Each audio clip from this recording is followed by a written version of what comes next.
Hermanos, buenas tardes. Los saludo en el nombre del Señor Jesús. Para el sermón del día de hoy, yo quiero pedirles que por favor abramos la escritura en el Evangelio según San Juan. Evangelio según San Juan. Capítulo 14. Vamos a leer desde el versículo 1 hasta el versículo 6.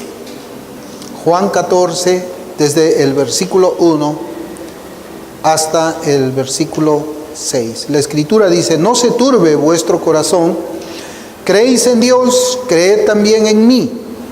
En la casa de mi Padre muchas moradas hay. Si así no fuera, yo os lo hubiera dicho. Voy, pues, a preparar lugar para vosotros. Y si me fuere y os preparare lugar, vendré otra vez, y os tomaré a mí mismo, para que donde yo estoy, vosotros también estéis. Y sabéis a dónde voy, y sabéis el camino. Le dijo Tomás: Señor, no sabemos a dónde vas. ¿Cómo pues podemos saber el camino? Jesús le dijo: Yo soy el camino, y la verdad, y la vida. Nadie viene al Padre sino por mí. El Señor bendiga su palabra y, nuestro sermón de esta tarde va a llevar el título del último versículo que hemos leído. Yo soy el camino y la verdad y la vida. Son las palabras del Señor Jesús. Hermanos, si nosotros hiciéramos una encuesta a todas las personas que pasaren por esta calle y les preguntásemos, ¿cuál es el propósito de su vida? ¿Cuál es el propósito de su vida? Si le preguntásemos a cada uno, ¿para qué ha nacido usted? ¿Para qué ha nacido usted? Yo quisiera responder recordando la manera en que yo pensaba, la forma como yo pensaba, la forma como yo veía el mundo, y también de acuerdo a lo que era mi propia existencia. Y yo puedo apostar que todas las respuestas de esas personas, al igual que conmigo fue así, excluirían a Dios, excluirían también la preocupación verdadera por el estado eterno de sus almas. Yo creo que esa sería la respuesta. Y hay que ser honestos. Yo soy honesto porque el Señor a mí me salvó a los 40 años. Y yo no voy a esconder qué cosa es lo que yo creía y qué cosa era también lo que creían las personas con quienes yo por lo general andaba, con quienes yo caminaba. Tampoco voy a esconder que mi familia pensaba de esta misma manera, aunque en cierta forma ellos profesaban la religión católica. Todos creen, por ejemplo, que han nacido para ser el mejor en alguna cosa, hacer carrera en algún trabajo, y todos van a hablar únicamente de logros materiales. Únicamente de logros materiales. Esa es la línea de pensamiento que dirige sus vidas, hasta el momento en que la muerte les sale a ellos al encuentro y sus existencias terminan allí mismo. Esa es la manera de pensar. Tristemente lo decimos, pero es verdad. Esa es la forma como es que el mundo piensa. Todos aquellos que están sin la gracia del Señor. Y sin querer ser ofensivo, yo quisiera hacer una comparación con lo que podemos observar en las bestias. Y no voy a ser ofensivo porque al final yo voy a citar un pasaje de la Escritura que va a hablar de la forma como es que yo estoy haciendo esta introducción al tema. Pero podemos ver nosotros que las bestias, como nos enseñaron en la escuela, nacen, crecen, se reproducen y mueren. Así nos han enseñado en la escuela. Así nos han enseñado en la escuela. Bueno, por lo menos a mí me enseñaron así. Yo ya tengo 55 años, la hermana ha sido maestra de escuela, también dice que así se enseñaba. ¿Y por qué se piensa así? ¿Por qué el ser humano piensa de sí mismo de esa manera? Que nace, crece, se reproduce y muere. Hermanos, porque nosotros vivimos en tiempos en que se ha aceptado la teoría de la evolución de Darwin. Se ha aceptado esa teoría. Se ha aceptado que el hombre desciende de la bestia. Se ha aceptado que el hombre desciende del mono, de lo que nosotros vemos en el zoológico. Nosotros descendemos de ahí, dicen los hombres. Y en cierto sentido, el ser humano se comporta igual que las bestias. Por eso vea usted nomás la cantidad de violencia que hay ahí, la cantidad de asesinatos. Aunque es raro ver que las bestias se asesinen entre ellas mismas, pero hay casos en que lo hacen. Pero piensan solamente que a ese estado o a esa cadena de nacer, crecer, reproducirse y morir, hay que agregar a esas listas 2 elementos más para diferenciarnos de las bestias. ¿Cuáles son esas 2? Primero, la realización en la vida, y segundo, la búsqueda de la felicidad. Aunque en cierta manera las bestias buscan también la felicidad, ¿no? En su estado de bestias que tienen. Entonces se piensa de que el fin del hombre es nacer, crecer, realizarse en la vida, buscar la felicidad, reproducirse y luego morir. Eso es. Alguno todavía podría agregar a esta lista última que hemos hecho otro elemento más. El otro elemento que se puede agregar, o verdaderamente vemos que se agrega a esta lista, tiene que ver con el aspecto religioso de su corta vida, porque la vida es cortísima. Entonces, se busca una religión que no sea un obstáculo a los 2 elementos anteriores a los que son añadidos a la vida de la bestia. O sea, se busca una religión que no sea un obstáculo a su realización personal, y se busca una religión que no estorbe a lo que se entiende por felicidad. Yo no quiero una religión que trunque mi desarrollo personal. Yo no quiero una religión que trunque, o sea, un obstáculo para mi felicidad. Y evidentemente, pues, es una religión que no debe interponerse en su concepto egoísta, entienda bien, egoísta, de realización y diversión. No debe de interponerse. Todas las personas pueden gritar fuerte y constantemente que esa es o debe ser la verdad de la vida de todo hombre, y cualquier pensamiento que se oponga a esta clase de existencia terrenal debe de ser excluido de la vida de tal persona. O sea, el ser humano nace, crece, se realiza personalmente, busca la felicidad, añade una religión, se reproduce y muere. Y personalmente, bajo ese formato, yo no veo ninguna diferencia entre la existencia de la bestia de la existencia de un ser humano. Piénselo usted. La mayoría de las personas, y es una mayoría, piensa que se existe para trabajar y se trabaja para existir. Se existe para trabajar y se trabaja para existir. O sea, comes para trabajar y trabajas para comer.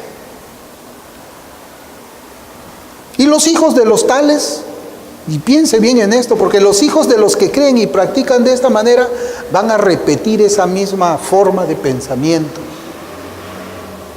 Mire cómo dice la Biblia, porque yo les dije de que estaba citando la Escritura. Abra la Biblia en Eclesiastés capítulo 3.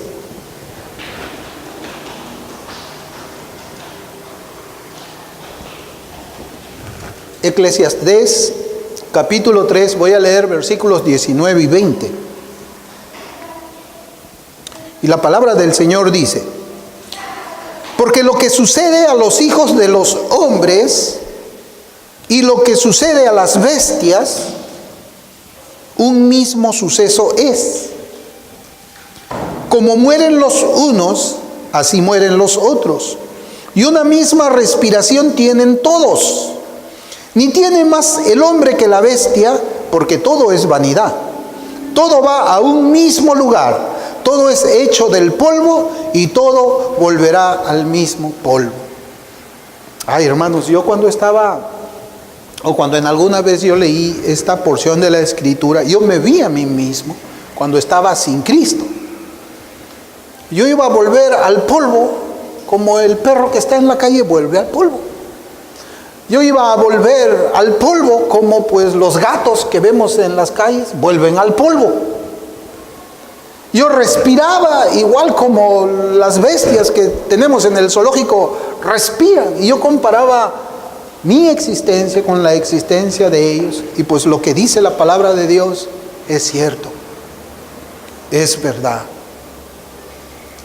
Pero yo les digo que la palabra del Señor también enseña que el propósito de Dios para los hombres no es lo mismo que para las bestias.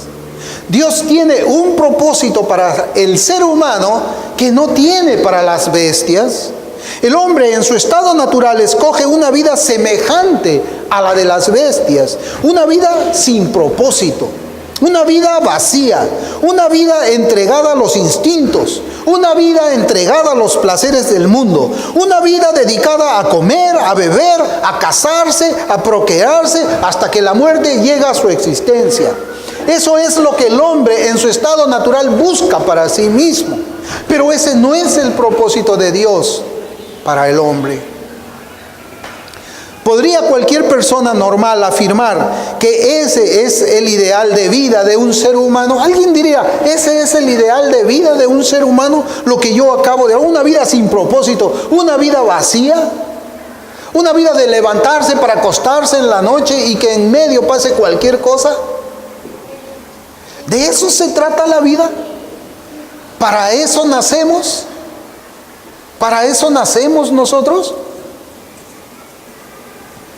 Hermanos, para estos seres humanos es que Cristo, el Señor, hace un llamado. Para estos seres humanos que viven fuera del propósito que Dios tiene para el ser humano. Para estos seres humanos cuya vida el destino va a ser como el de las bestias y que respiran como las bestias, Dios tiene una palabra y Dios le dice: yo soy el camino y la verdad y la vida, y nadie viene al Padre sino por mí. Y esperamos que esta predicación sea como un viento fuerte que quite la venda de los ojos de aquellos cuyas existencias esperan regresar al polvo igual que las bestias. Sí, por favor. Hermanos, el Señor Jesús dice: yo soy el camino y la verdad y la vida, nadie viene al Padre sino por mí. Y nosotros notamos que hay dos declaraciones en las palabras del Señor Jesús que hemos leído. Uno, que Él es el camino, Él es la verdad, Él es la vida. Y dos, la declaración por la cual sabemos que nadie viene al Padre sino por Él. Nadie viene al Padre sino por Él. ¿En qué sentido Cristo es el camino? Si recordamos que el hombre es una persona egoísta, que añade una religión a su vida sin sentido, deberíamos preguntarnos, entonces, ¿por qué el ser humano hace esto? ¿Por qué el ser humano añade una religión a su vida? ¿Por qué? La respuesta está en la misma Escritura también, en el mismo libro de Eclesiastés que yo cité al inicio. Eclesiastés 3:11 dice: todo lo hizo hermoso en su tiempo y ha puesto eternidad en el corazón de ellos. Hermanos, el ser humano, el hombre creado a la imagen y a la semejanza de Dios, sabe que es eterno. El hombre sabe y entiende en su interior que no se acaba todo con la muerte, que después de la muerte el alma todavía vive en la eternidad. Adam Clarke comenta de la siguiente manera, al igual que otros muchos comentaristas bíblicos. Él dice: Dios ha arraigado profundamente la idea de la eternidad en cada corazón humano, y todo hombre considerado ve que todas las operaciones de Dios se refieren a esa duración interminable. Esta operación divina en el corazón de la raza humana hace que el hombre tenga una certeza, que hay una eternidad, que la muerte no es el fin de todo, y esa certeza lo convierte a él en un investigador que busca la manera de hallar paz eterna para su propia alma. Por eso es que el hombre, que hasta en un momento vive igual que la bestia, busca también añadir una religión a su existencia. Por eso es que nosotros vemos de que existen muchas religiones en el mundo, porque Dios ha puesto eternidad en el corazón del hombre. Por eso es que existe la religión musulmana, por eso es que existe la religión budista, por eso es que existen todas las religiones en el mundo. Porque el hombre sabe que es eterno. Y este conocimiento, o este poner la eternidad en el corazón del hombre, es una obra de la gracia de Dios. Usted se ha puesto a pensar qué sería del hombre si Dios no supiera, si Él mismo no supiera que es eterno. Simplemente ni siquiera pensaría en Dios, ni siquiera estuviese preocupado por su propia alma. El hombre pensaría simplemente igual que una bestia. No tuviera ni siquiera conciencia, tal vez. O tal vez sí tuviera la conciencia para tener algunas normas de urbanidad y civilización que pueda tener el hombre. Hermanos, poner la eternidad en el corazón del hombre, en el corazón de todo ser humano, es una obra de la gracia, es una obra de la misericordia de Dios, quien de alguna forma no deja al ser humano como las bestias que no tienen conocimiento de la eternidad. Un perro no sabe nada de la eternidad. Un gorrión no sabe nada de la eternidad. Nosotros sí, cada hombre sabe que es eterno. Hermanos, el mundo ha acuñado una frase. Ahora que hablamos nosotros de diferentes religiones, el mundo ha acuñado una frase que dice: todos los caminos conducen a Roma. Todos los caminos conducen a Roma. Y lamentablemente hay muchos, hermanos, aún dentro del campo evangélico, y es triste decirlo, hay muchos que creen y enseñan que todas las religiones sinceramente practicadas conducen al cielo. Y eso, por ejemplo, afirmaba Billy Graham. Eso afirma Joel Osteen también, ese predicador norteamericano. Él cree eso, que una religión profundamente practicada, sinceramente practicada, te va a conducir al Padre, te va a llevar al cielo.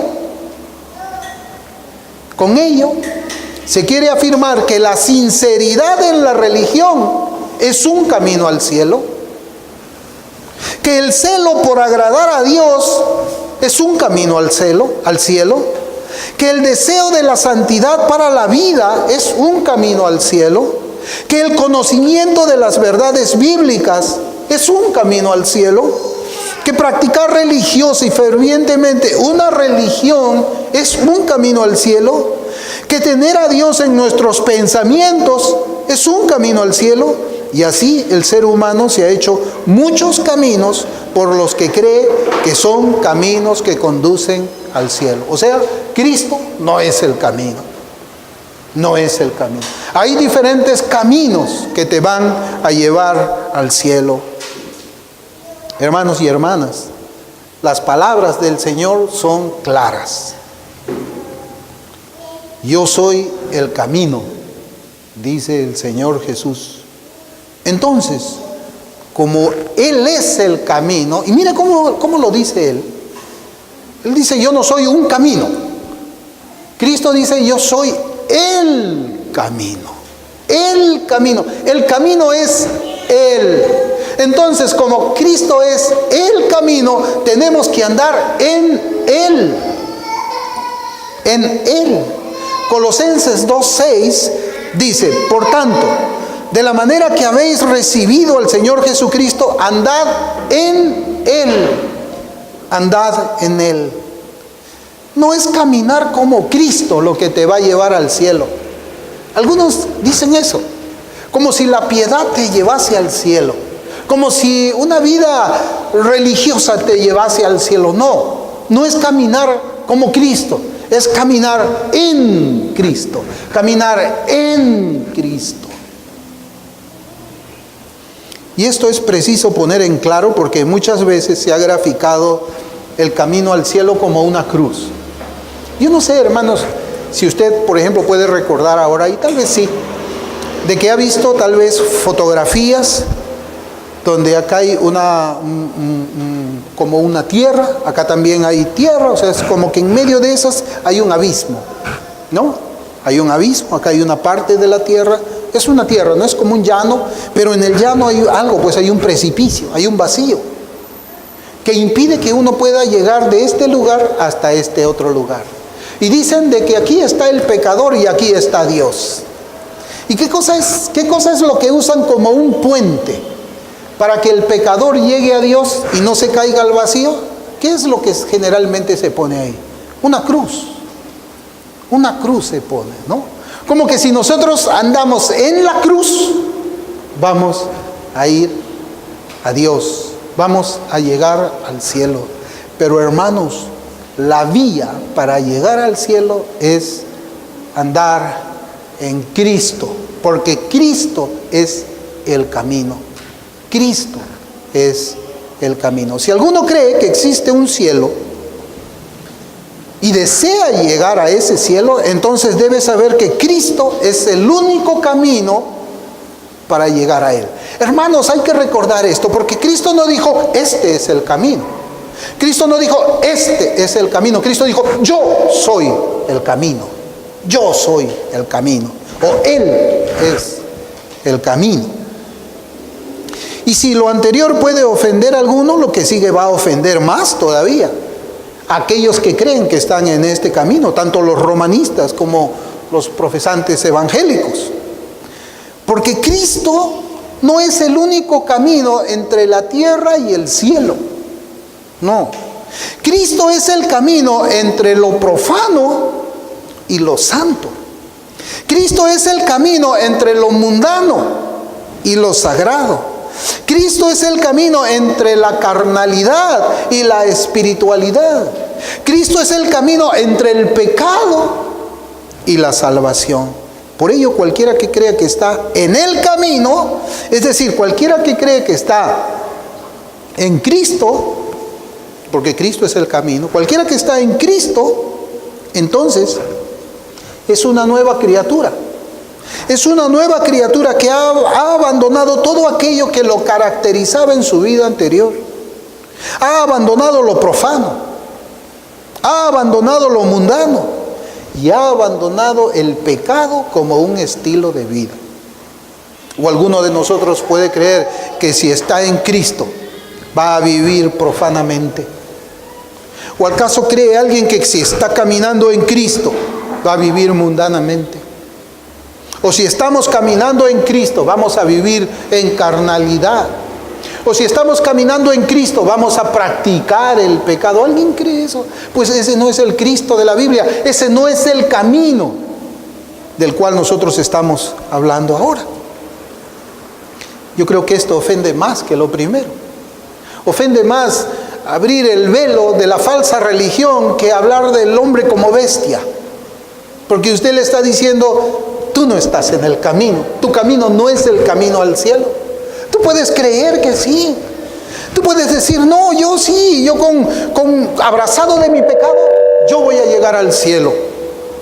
Abrazado de lo profano, yo voy a llegar al cielo. Abrazado del pecado, yo voy a llegar al cielo. Pues no, no es así. No es así.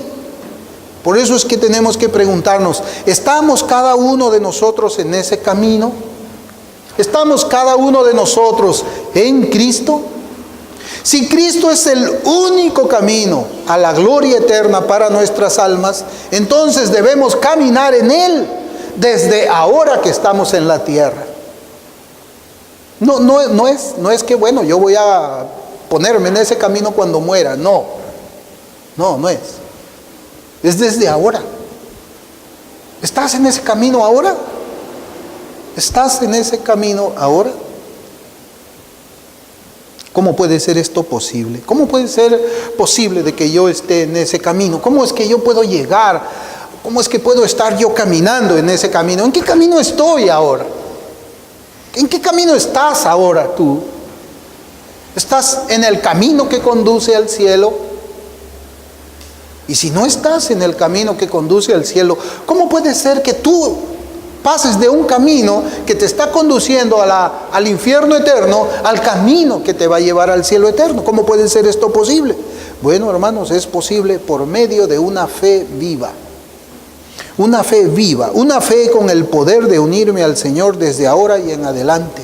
Una fe que me acompañe durante todo el trayecto hasta el día de la muerte del cuerpo aquí en la tierra. Para caminar en Cristo, hermanos, es necesario primero ver el camino, y para eso son necesarios los ojos de la fe. Caminar en Cristo nos hace a nosotros más como Él es.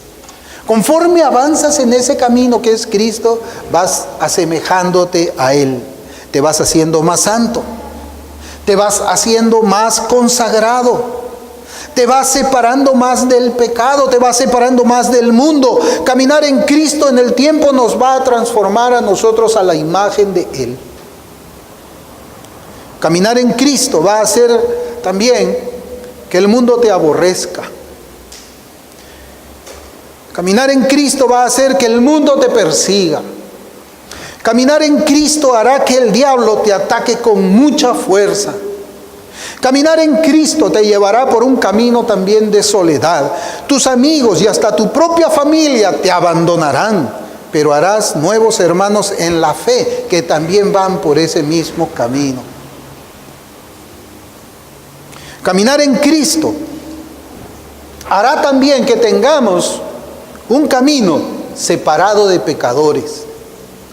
Hebreos 7:26 dice, porque tal sumo sacerdote nos convenía, santo, inocente, sin mancha, apartado de los pecadores y hecho más sublime que los cielos.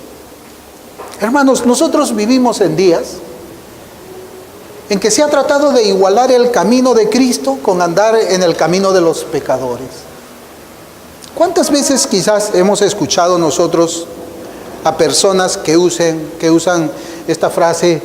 Bueno, Cristo estaba con los pecadores, los fariseos dicen eso, la Biblia dice eso, que Él comía con los pecadores y los publicanos.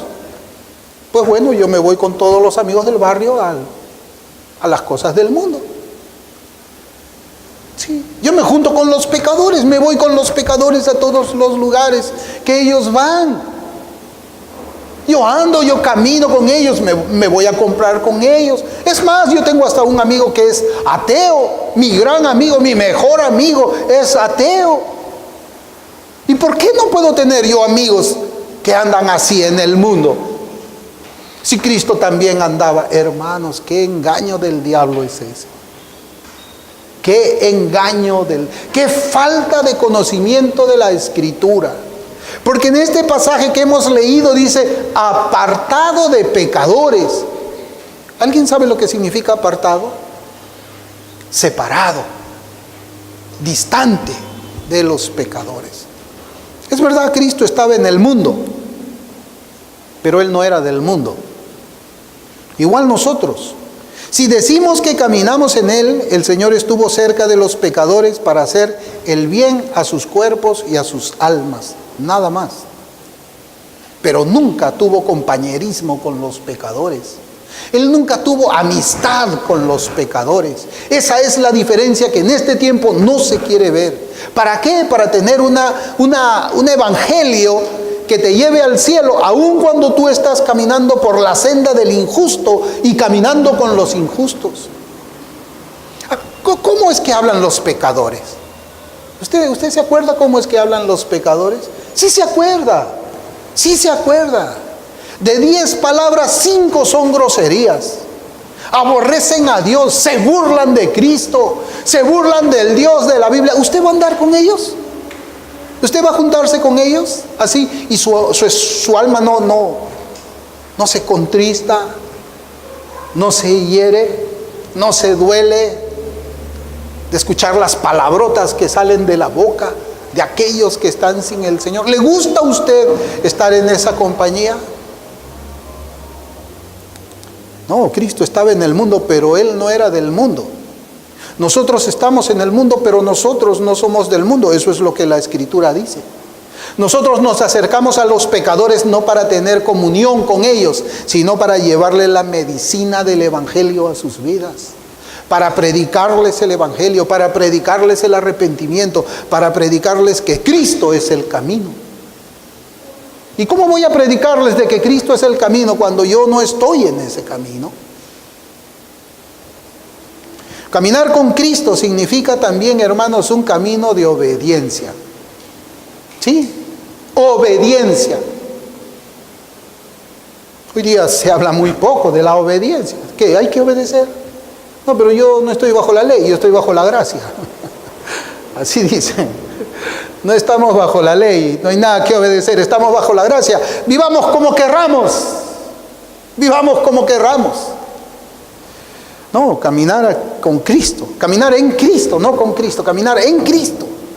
Significa también un camino de obediencia. Juan 6:38 dice, porque he descendido del cielo no para hacer mi voluntad, sino la voluntad del que me envió.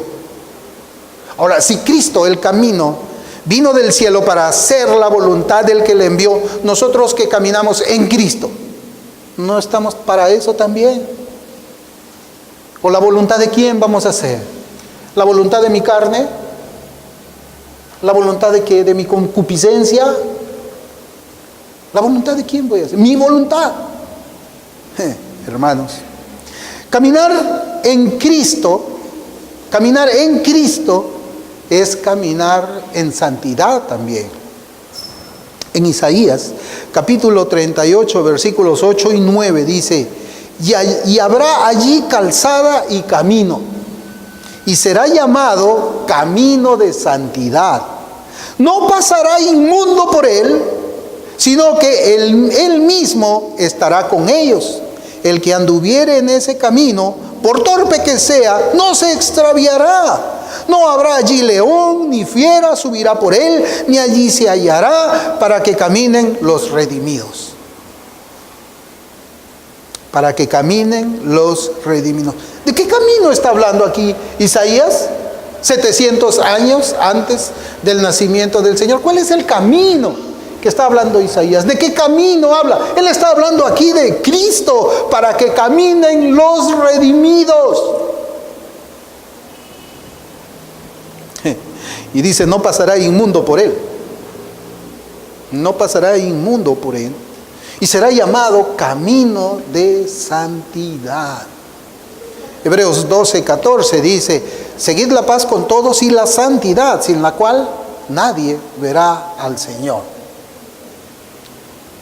Ninguno puede andar por ese camino a no ser que reciba la gracia y la misericordia de Dios. ¿Cómo es tu camino? ¿Caminas en santidad?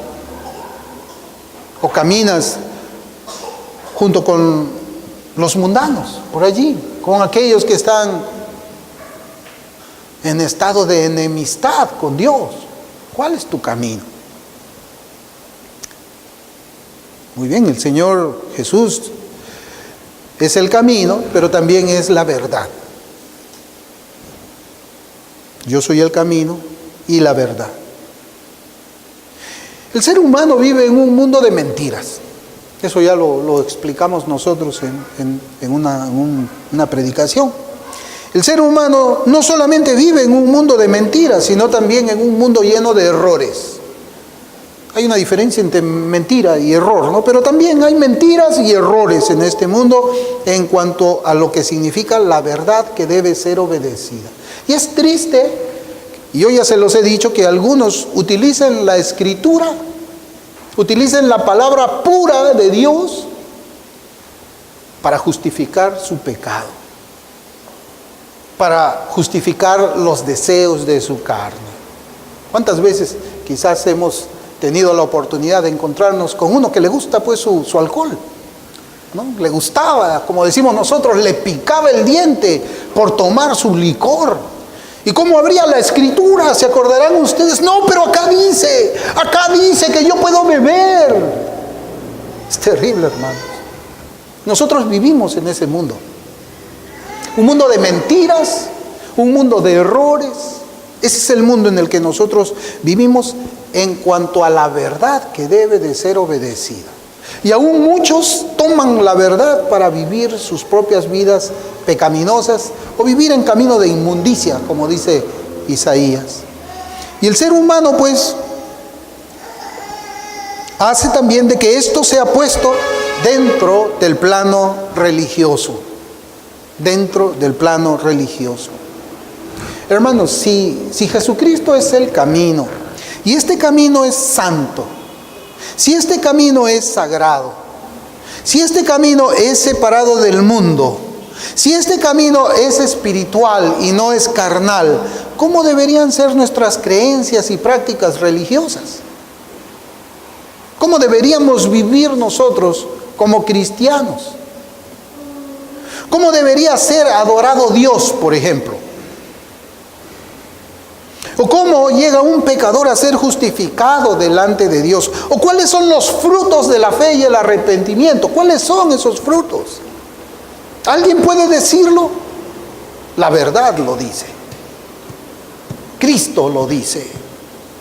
Los puritanos decían lo siguiente: la verdad pura solamente tiene cabida en un corazón puro. O dicho de otra manera, ¿no?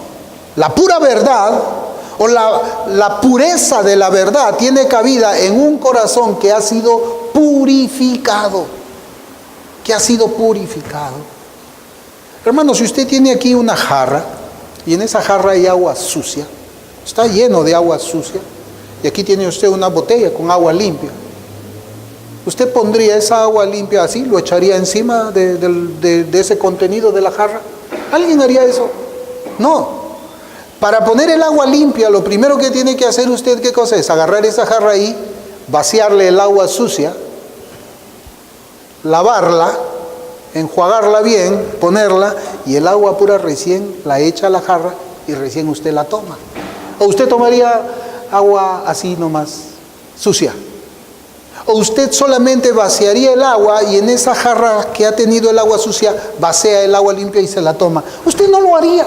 Pero entonces, si usted no lo haría, ¿por qué en la religión sí se haría? ¿Por qué sí? ¿Por qué si para su cuerpo eso es malo, por qué lo otro no va a ser malo para su alma? Es que nosotros cuidamos más el cuerpo que el alma, ¿verdad? Nadie se subiría a este edificio y se pararía en el mismo filo y diría: a ver, ¿cuánto más me puedo acercar al filo sin caerme? ¿Alguien lo haría en este edificio de 5 pisos? Nadie. Pero sin embargo, hay personas que dicen: ¿cuánto me puedo acercar muchísimo más al pecado sin perder mi salvación? ¿Cuánto me puedo acercar al pecado, a la inmundicia, a la carnalidad y todavía ser cristiano que va al cielo? La unión con Cristo limpia el corazón, limpia la conciencia para que esa verdad sea recibida allí. Cristo es la verdad, y cuando estamos unidos a Él, Él mismo comienza a hablarnos de esa manera poderosa e inefable, porque Cristo te habla. Cristo habla a sus ovejas hoy día, les habla, hermano. Yo le aseguro que Cristo le habla, pero le habla por medio de la Escritura. Y esa manera de hablar es poderosa. Es una manera de hablar que no podemos expresar con palabras. Lo que quiere decirnos es que Cristo, la verdad, porque Cristo es la verdad, es revelado al creyente por medio de la Biblia. Juan 10:27 dice: mis ovejas oyen mi voz y yo las conozco y ellas me siguen. Es tremendo, hermanos. Por eso es que usted comienza a leer, a ver personas que comienzan a leer la Biblia y dicen después: no, esto no. Claro. Eso no quiere oír eso. No quiere escuchar, por ejemplo, cuando dice arrepiéntete de tu pecado. Cuando habla de un Dios 3 veces santo. No, yo no quiero esto. ¿Saben por qué? Porque no escucha. La voz no es dulce. En cambio, cuando uno comienza a leer eso, hermano, hasta el compungimiento del corazón viene. Y uno dice: ¿cómo puedo yo ser tan malo? Acá el Señor es tan bueno. Cualquier hombre podrá intentar, hermano, engañarte en cuanto al camino de la fe. Cualquier hombre te va a tratar de engañar. Hace rato habíamos estado hablando nosotros de que sí, que hay congregaciones donde tú estás andando mal y te dicen: no, sí, sigue así mal, sí vas a ir al cielo.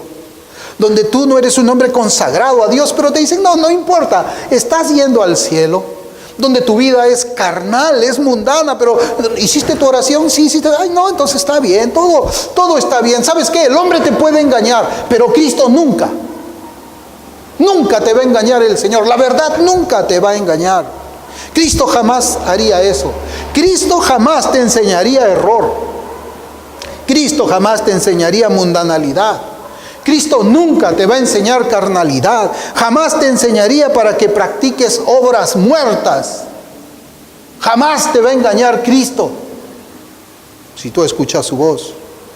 Por eso dice la Escritura, Juan 6:63 dice: el Espíritu es el que da vida, la carne para nada aprovecha. Las palabras que yo os he hablado son espíritu y son vida, no es oscuridad, no es tiniebla, no es carnalidad, es vida.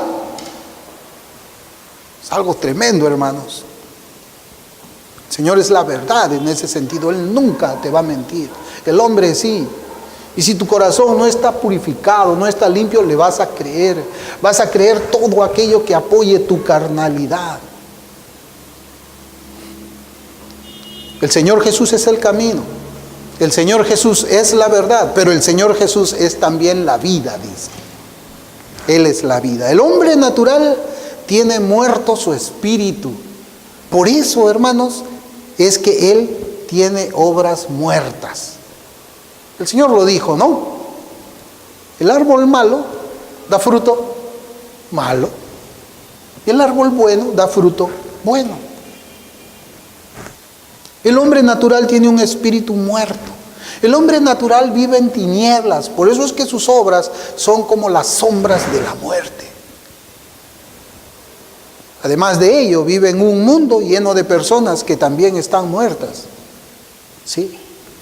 Acuérdese cómo eran sus amigos antes de que usted haya alcanzado la salvación, cómo eran sus amigas. ¿No? ¿A qué le animaban ellos? ¿Le animaban algo de la pureza de la palabra de Dios? No. Vamos a la fiesta, vámonos al baile, vámonos a tomar, vámonos a robar. Mi papá no me va a dar permiso, miéntele. Eso es. Obras muertas. Y éramos hombres muertos viviendo junto con personas muertas, espiritualmente hablando. Y esa es la explicación por la que nosotros vemos que hay un común acuerdo en el mundo para estar contra Cristo. Porque todos son harina del mismo saco, como nosotros decimos, ¿no? O diríamos más bien, todos son los huesos de la misma tumba. Los mismos huesos muertos y secos de la misma tumba. Por eso es que hay un acuerdo. Por eso es que cuando ninguno de mis amigos con los que yo andaba antes de que el Señor me salve, ninguno, ni yo, hablábamos del Señor ni de su palabra, lo aborrecíamos. No lo queríamos. Nada con Cristo, nada con el Evangelio. Y eso es hasta ahora, hermanos. A mí, por ejemplo, nunca me enojó que se hable de la Virgen. Nunca. No sé si a usted. Pero yo sí podía estar parado escuchando, no, sí, la Virgen lloró cuando estaba, qué bonito, ¿no? Mamá lloró, todo. Pero cuando venía alguien a hablar de Cristo, yo, ¿sabes qué? Háblame de los santos, pero no me hables de Cristo. No me hables. ¿Por qué? Porque Cristo es la vida. Y yo no quería la vida, yo estaba contento en la muerte en que teníamos. Y así éramos nosotros. Y permaneceríamos así si es que la gracia del Señor no nos hubiese alcanzado. En aquel día en que nosotros sabemos que pasamos de las tinieblas a la luz. Hay un común acuerdo, hermanos, en contra del camino cristiano también. El mundo aborrece ese camino y el mundo está en contra de la verdad divina. El mundo está en contra del camino. El mundo está en contra de la verdad, y el mundo también está en contra de la vida. El mundo está en contra de Cristo. Si el Señor Jesús, aún en la religión, sin el Señor Jesús, aún en la religión, todo es muerte. Sin Cristo, la religión está muerta. La predicación sin Cristo está muerta. La oración sin Cristo es una oración muerta. La adoración sin Cristo es una adoración muerta. Cristo es todo, Cristo es la vida. Por eso si Cristo no está aquí, hermanos, es una iglesia muerta. Si alguno quiere estar vivo para Dios, Cristo debe ser su vida, su vida. Su vida debe estar en Cristo también. Es algo tremendo, hermanos. Porque yo estoy en el camino, pero Cristo también está en mí. Ya no vivo yo, decía el apóstol, mas Cristo vive en mí, la vida vive en mí. Yo estoy vivo. Juan 10:10 dice, el ladrón no viene sino para hurtar y matar y destruir. Yo he venido para que tengan vida. Yo he venido para que tengan vida y para que la tengan en abundancia. En abundancia, hermanos. La pregunta que asalta a la mente de los hombres cuando escuchan estas palabras es, ¿cómo puedo yo tener esa vida que Cristo da? ¿O debería ser? ¿Cómo puedo yo tener esa vida que Cristo da? Apocalipsis 22:17 dice, y el Espíritu y la esposa dicen, ven. Y el que oiga diga, ven. Y el que tiene sed, venga. Y el que quiera, tome del agua de la vida gratuitamente. Tome del agua de la vida. Cristo es gratuitamente. Se ofrece gratuitamente en el Evangelio. Sí, pues la salvación es gratuita, es gratis para nosotros. Pero ¿qué le costó al Señor? ¿Qué le costó al Señor salvarnos? Es gratis para nosotros, pero ¿qué le costó a Él? Flagelos. Le costó su piel arrancada a causa de los golpes. Le costó una corona de espinas doliente en su cabeza. Le costó heridas por todo el cuerpo y sangre por todos lados. Pero ¿saben qué es lo que más le dolió al Señor? Cuando su padre se separó de él. Cuando el Señor dijo, Padre, ¿por qué me has abandonado? Ese fue el precio de nuestra salvación. De esta salvación que se ofrece gratuita. Ven, Cristo ya lo hizo. Cristo ya murió por tu pecado. Cristo ya sufrió por ti. No es necesario que tú sufras para que tengas ahora la vida. Ven a Cristo. Bebe del agua gratuitamente. Solamente tienes que arrepentirte de tu pecado y creer. Poner tu fe en Él. Y yo le pregunto, ¿qué le detiene a usted para ir a la fuente del agua de la vida? ¿Qué lo detiene? ¿Su pecado qué es? ¿Es mejor estar en el pecado que estar en la vida? ¿Es mejor estar en la muerte que estar en la vida? Es mejor eso. Yo a veces me pongo a pensar y siempre yo sigo creyendo, hermanos, que tenemos más cuidado. El hombre sin Cristo tiene más cuidado de su cuerpo que de su alma, ¿no? ¿Qué pasaría si nosotros necesitáramos un trasplante de corazón? Y hay un corazón disponible en un hospital, calce exactamente con nuestro corazón. La persona que ha fallecido es de mi mismo tamaño, es mi mismo tipo de sangre, pero ahí está el corazón, ahí una persona lo tiene. ¿Qué haría usted? ¿Se quedaría en su casa a esperar que le llamen o usted iría allá? Yo sé que acá hay un corazón, yo necesito un corazón. Si no me pongo ese corazón en mí, si no me trasplantan, yo me voy a morir, voy a terminar mi vida. Necesito ese corazón, por favor, abra la puerta, démelo a mí, no se lo dé a nadie más, démelo a mí, yo lo necesito. Yo lo quiero, yo lo deseo. Sí, te lo van a trasplantar. Posiblemente esa persona tenga misericordia de ti y te dé ese corazón. Pero ¿sabes qué? Un día vas a morir igual. Con corazón nuevo, con corazón viejo, vas a morir igual. ¿Y después de la muerte qué? Ahí está el agua de la vida eterna. Esa agua eterna, esa agua que te limpia, te purifica, esa agua que te salva. Ahí está Cristo. La vida. ¿No es más valioso Cristo que nuestro propio cuerpo? Y miren, Juan 14:6 dice, Jesús le dijo, yo soy el camino y la verdad y la vida. Y ahora dice, nadie viene al Padre sino por mí. Nadie, cero, ninguno viene al Padre sino por mí. ¿Usted cree que la Biblia es verdad? ¿Usted cree que la Biblia es la palabra de Dios? Bueno, primero yo tendría que preguntar, ¿usted cree que Dios existe? Porque si usted cree que Dios no existe, pues esta palabra quizás no sea para usted o no le importe a usted.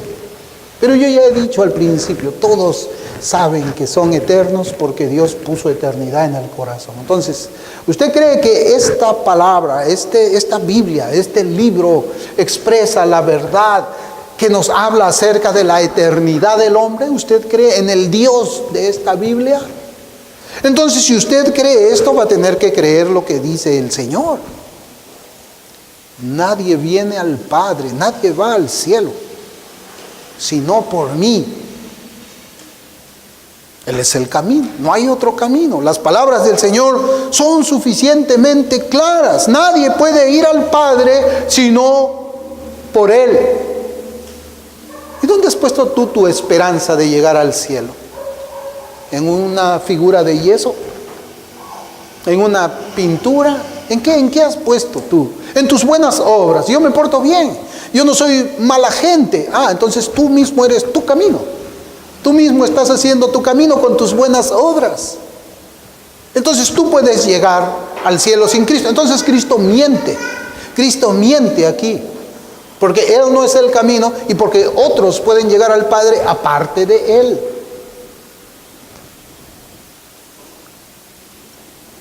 En cierta forma, como explicamos al inicio, todos irán al Padre. Todos, hermanos, porque la Escritura dice, porque está establecido que el hombre muera una vez y de ahí el juicio. O sea, ¿qué es lo que sucede? Yo creo que a veces las películas no hacen de que uno pierda lo que es la verdad bíblica del pensamiento y del corazón.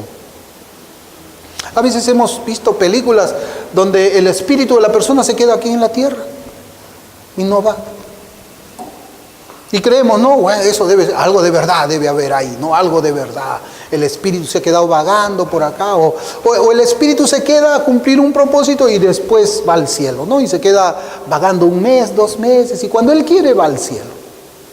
O que Dios lo deja en la tierra y le dice, bueno, tienes que hacer esto todavía, haz lo que tienes que hacer, y después, no, hermanos. Nosotros tendríamos que pensar más bien que arriba debe haber como una aspiradora. La muerte es cuando el espíritu se separa del cuerpo, por eso se llama muerte. Cuando hablamos muerte espiritual es porque el espíritu está separado de Dios. Muerte espiritual, separado el espíritu de Dios. Muerte natural, separación del cuerpo y del espíritu.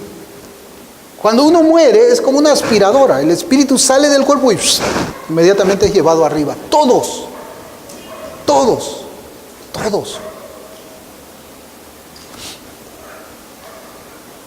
Lo que pasa es de que la realidad de la Biblia nos dice eso, que algunos llegarán en Cristo allá. O sea, todos van a llegar, pero algunos llegarán en Cristo y otros llegarán fuera de Cristo. Ahí hay una diferencia bien grande. Llegar en Cristo o llegar fuera de Cristo. Pero que todos van a ir porque arriba hay un tribunal. Unos llegarán en el camino, otros llegarán fuera del camino. Unos llegarán con la verdad, otros llegarán fuera de la verdad. Unos llegarán con vida espiritual, otros llegarán espiritualmente muertos. ¿Y usted cómo llegará? ¿Usted llegará en el camino? ¿Usted llegará en la verdad? ¿Usted llegará con vida delante de Dios? ¿Cómo llegará usted? Juan 6:37 dice: todo lo que el Padre me da y vendrá a mí, y al que a mí viene no le echo fuera.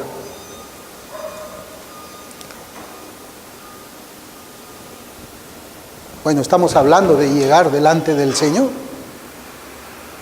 Hemos estado hablando nosotros también de aquellos que están sin Cristo, que viven como las bestias. Nacen, crecen, se reproducen, mueren. Y estamos hablando ahora de que todos van a comparecer delante del Señor. Y yo preguntaba, ¿cómo llegará usted? ¿Cómo? Hay muchas cosas que nos separan a nosotros de Cristo. Y nos separan de Cristo porque no conocemos la Escritura. No sabemos lo que la Biblia dice. No sabemos que el Evangelio es una invitación gratuita para el pecador. No sabemos que Cristo es el único camino. No sabemos que Cristo es la verdad.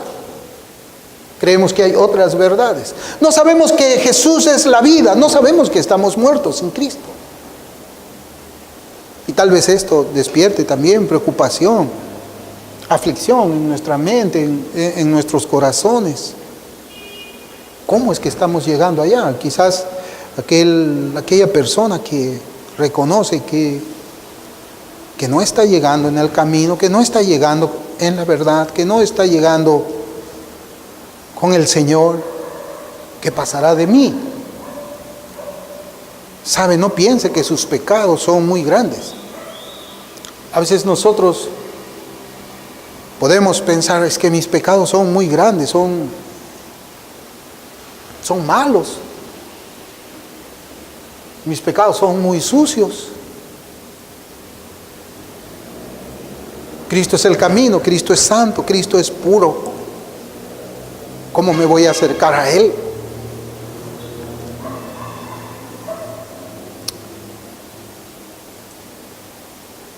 No piense usted que sus pecados son muy grandes, porque la gracia y el perdón de Dios son más grandes todavía. Dios nunca rechaza a los pecadores que llegan a Él. Dios nunca va a rechazar a alguien que llega con un corazón contrito y humillado.